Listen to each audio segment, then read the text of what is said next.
Hey, everybody. Welcome to my YouTube channel. My name is Teri Hunter. I'm an intuitive astrologer, and I'm here today to talk about tomorrow, May 23rd, 2024. We will be having a full moon in Sagittarius at 6:53 a.m. Pacific time.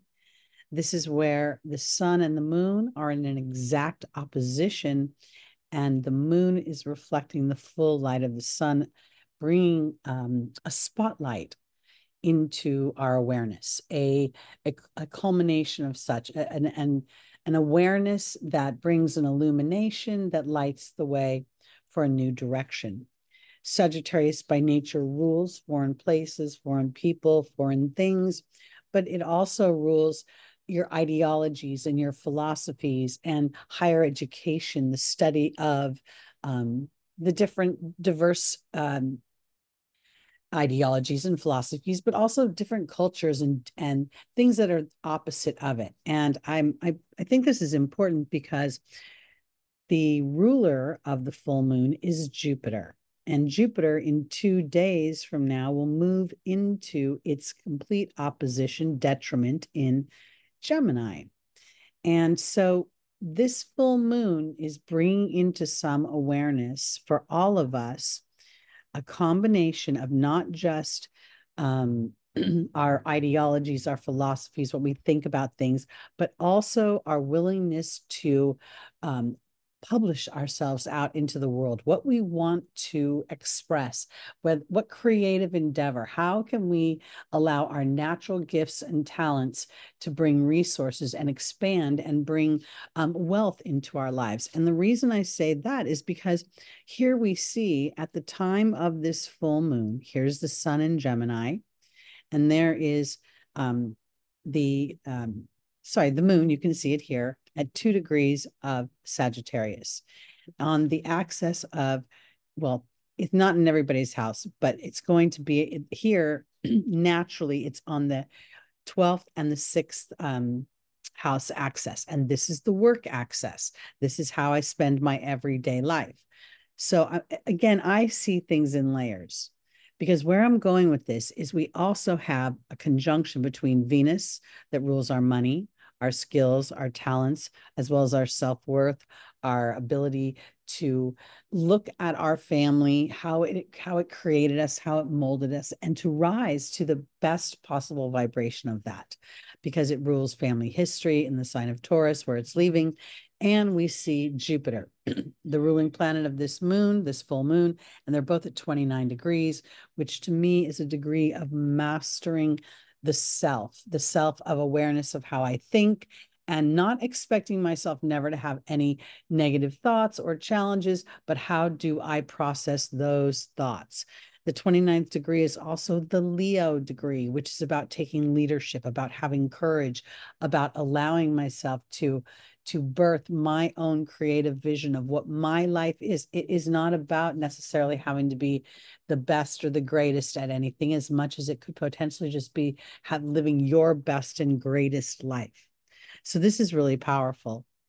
And I think that the conjunction here really is between Venus and Jupiter is accentuating the epiphanies that Uranus was offering when it met with both of these planets. Now, I was mentioned earlier that Jupiter will go into detriment, but I want to also point out that Jupiter is the traveler of the zodiac. It likes to go to foreign places. Well, what is more foreign than the detail of everyday life to Jupiter? Jupiter that thinks expansively in these big, pontificating thoughts. And so here now Jupiter is having to think about applying those thoughts in my everyday life through my everyday focus. And it's really a balancing act. So I, in my revolutionary and intuitive astrology, think that Jupiter has a lot of good benefit here, even though it is furthest away from its natural home.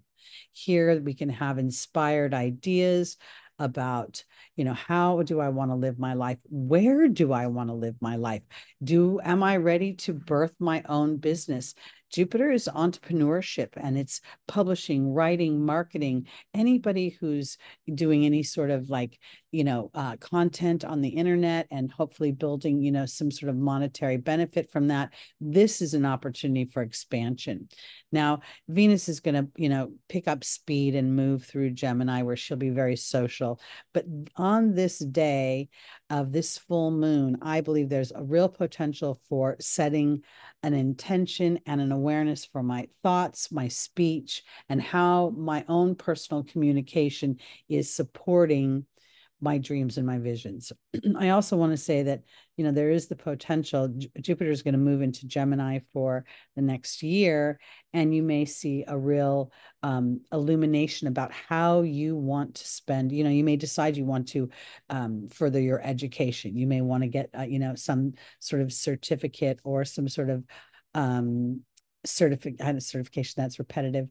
I'm trying to think. In certain industries, there are skills and trades that you learn and you're certified in them that opens up your ability to make money. So that could be very much on the table.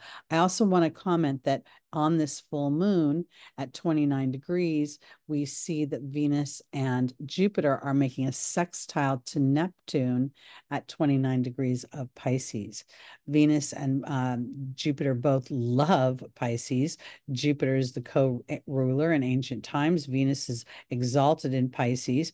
And this exact harmonious, yummy sort of energy, this planet combination expands the Neptunian aspect of it, which is creative and it is dreamy and it is spiritually focused, and so is Jupiter, the connection to the angelic realm.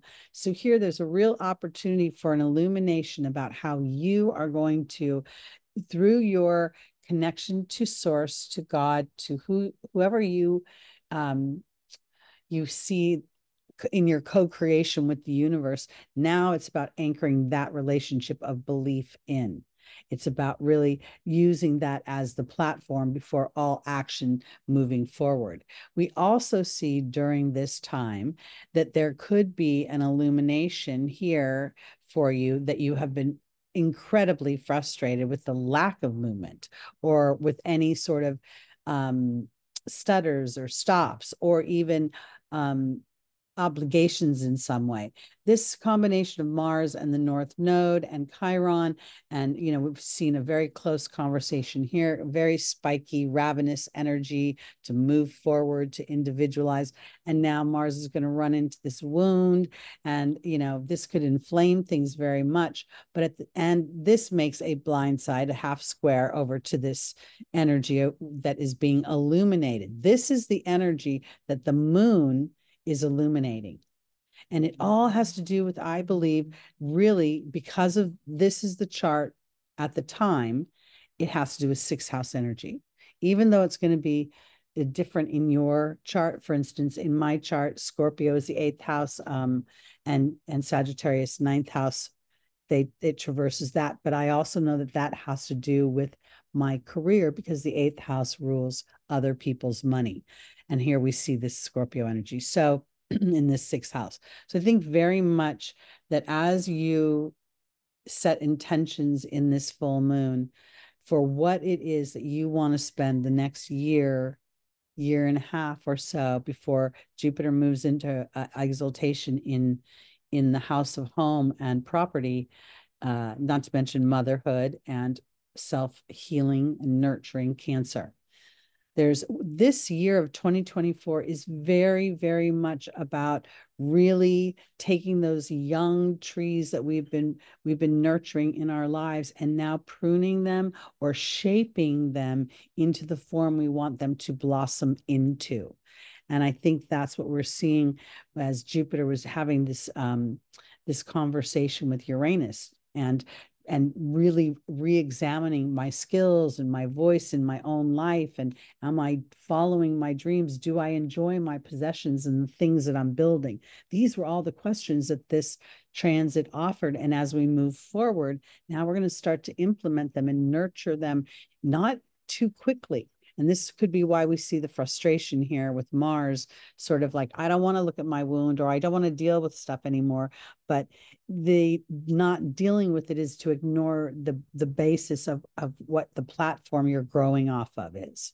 Meaning, whoever you've been in your childhood, whatever the imprint is, it's not about trying to release it. It's learning how to work with it and using it to its highest vibration. And this is supported by the trine to Pluto. Pluto is making an exact trine, Pluto retrograde, going back into this through Aquarius. Am I feeling a sense of my uniqueness? Am I expressing that? Am I willing to rebel against that which has not served me before? Then we see this is an exact sextile to the moon. So transformation is on the docket here. And I'm going to talk about this probably for quite some time now, because I want us to start to pay attention to the sextile between Pluto and Neptune. This will go on for over a decade. And this is really a spiritual transformation. As the planets move into other signs, they'll continue this sextile, meaning Pluto's going to retrograde into Capricorn, Pisces, Neptune's going to retrograde into Pisces, and then they will both move in 2024, Pluto will move back into Aquarius, and in 2025, Neptune will move into Aries, and they will continue the sextile. So the spiritual platform, foundation, roots that you're building now to trust your own ability to create through your connection and trust of the divine laws of the universe will begin to manifest, and they will very much give you a cushion to the other dynamics that will be going on around the earth where mere mortals are living. So considering this audience is not mere mortals. So that is what my interpretation of this full moon. So I also think that in general, we are being offered an opportunity to root in our new way of thinking potentially, or maybe new dynamics, emotional dynamics, giving birth to your own personal hopes and dreams, and starting to really implement them in your everyday life, thinking about them, focusing in on them, maybe even making certain declarations and practices that focus on what is coming to you, that you are receiving, versus what it is that you see with your eyes right now. Okay, that's it for me, Teri Hunter, for this full moon in Sagittarius. I'll be this Sunday is Memorial Day here in the United States, but we will be doing our live show. If you want to join me on Sunday at 11 a.m. Pacific time, we'll be doing readings for all the signs and talking about the transits in the week ahead. Thank you so much, everybody. Please hit the like button, comment, share, and I hope you have a great full moon. See you soon.